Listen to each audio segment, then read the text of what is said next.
Yun o. Tarp ng excellence mga kanokis, kinabit natin. What's up again sa inyo? Isang maulan na umaga para dito sa amin. Ayan, sa Surigao City mga kanokis, maulan. So magpapatuka tayo ngayon ng manok kapag tumila ng ulan. Ito isa sa mga konting tips ko na ginagawa sa aking manukan kapag maulan mga kanokis is nagpapainom ako sa mga manok ng bacterial flushing. At ito yung gamit ko, Ambroxetil Max. Baliktad nga lang kasi front cam tayo. Ayan. Ito yung pinapainom ko sa kanila at hinahalo ko sa isang pakete. Hinahalo ko dito. Ayan. Sa isang patubigan. Tapos pinapainom ko sa lahat.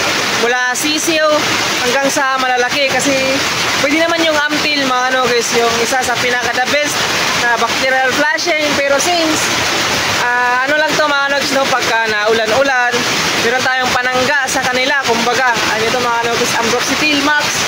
So yan yung pinapainom ko sa lahat ng ating mga alaga. At syempre, papasilip ko sa inyo yung ating morning routine sa ating mga sisiyo. So, since makulimlim, ayan, nakikita nyo naman mga kanokis, makulimlim, madilim po sa brother, kaya nagpapailaw tayo. Ngayon, ayan, inilawan natin upang makakain yung ating mga alagang sisiyo.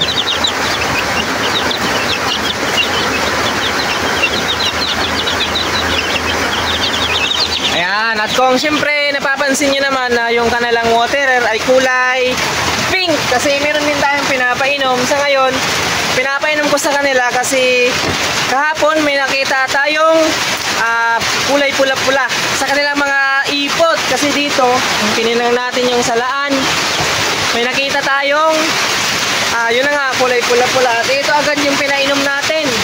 Ayan, T-Fox 48. So sa sisiyo na mag-ipot ng kulay pula, ang pinaka-subject doon is coccidiosis. Ayan, kaya ito yung pinapainom natin. Ayan, T-Fox 48, gamot sa sisiyo na umiipot ng kulay pula. Kaya yung ginamot natin ngayon. At pag natapos tong T-Fox, doon natin i-apply yung Ambroxetil. Pero since mayroon pang ipot na kulay pula, yan yung munang pinapainom ko sa mga sisiyo ko ngayon. At syempre, hindi pa tayo makapagpatuka mga kanokis. So, naulan pa talaga. Yan. Ito nga pala si Raptoron Head from Hapan Sons Game Farm. At yun yung kanyang anak. Ayun o, yung umiitlog sa ngayon, yung kanyang anak niya yan. At ito siya naman, umitlog pa, humabol pa ng dalawa. Ayan, kasi yung mga itlog nila, at noon, pina-incubate na natin kay Sir Neil Orquilla. Ito pa, silipin natin ulit yung mga sisiyo.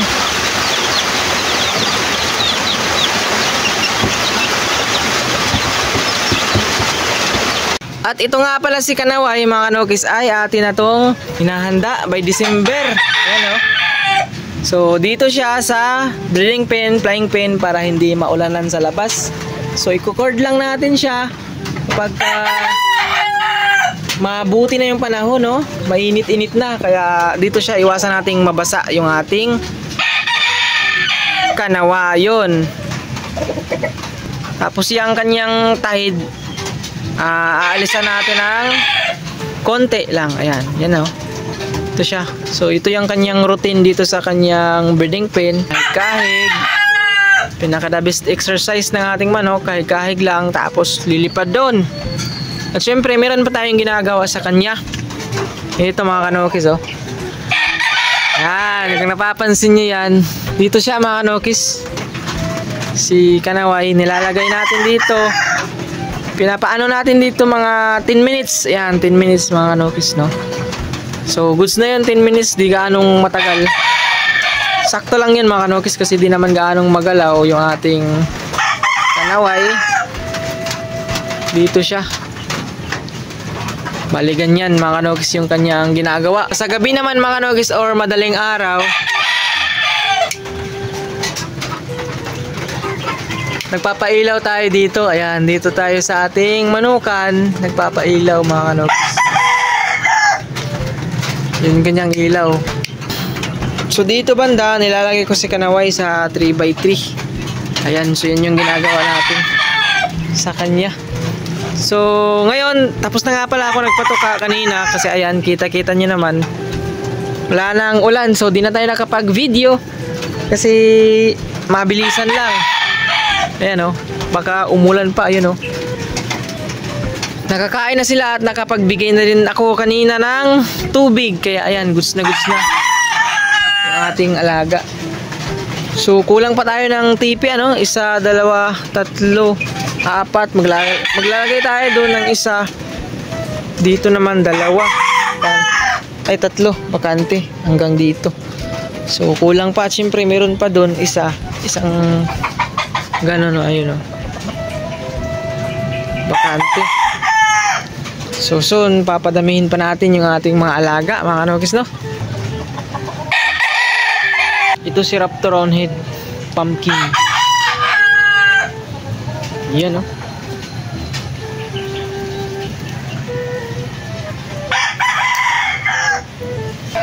Ito naman yung ating Picum na kanaway. Yan. Igop, mga kanokis, igop. May gatas pa sa labi, oh.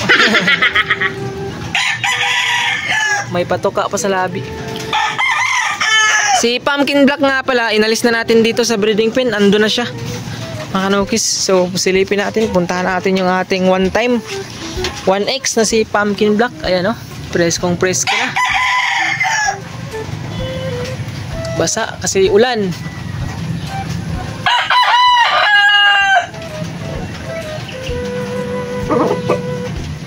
Ito, no? Tarp ng Excellence, mga kanokis. Kinabit natin. Yan yung binigay nila sa atin, no? Ayan, no? So, wala tayong mapaglagyan. Diyan na lang natin nilagay. Yan, bakante naman yan. Wala namang tao sa bahay na yan. Walang nakatira. So, ayan yung backyard natin sa ngayon. Di tayo makapag-vlog, mga kanokis, kasi sa Surigao, dito sa amin, ayan, kita naman, wet. Laging ulan. Kaya, kita mo, nandito lang tayo sa silong, ayan, no? Yung mga manok natin, laging basa, ayan. Basa. Laging naulan, mga kanokis. So, ando dun sa kabila, yung mga puti natin, hindi natin pupuntahan. Maulan na nga, ayun, oh. Meron pa dun. Kanawayon, tsaka Raptoron Head. Ayan. Siyempre, dito yung mga sisiw natin. Ayan.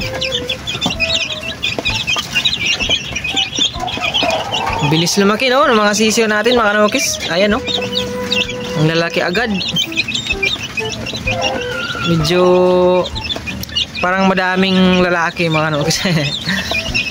So, sa ano to? Sa Jugod Gray, Kanawayon, saka yung pula isa natitira. 5 kisweater, ayan, no?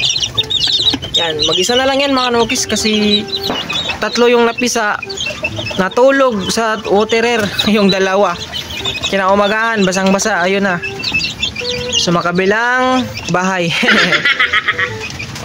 Kaya ito na yung ating mga sisiw. At nawala na din yan ng isang pares kasi may nagkagusto. Kaya ayun, binigay natin. Yan, no? Mga lalaki ata to, mga kanokis. Jugod Gray, Kanawayon. So, ito yung ating mga manok ngayon.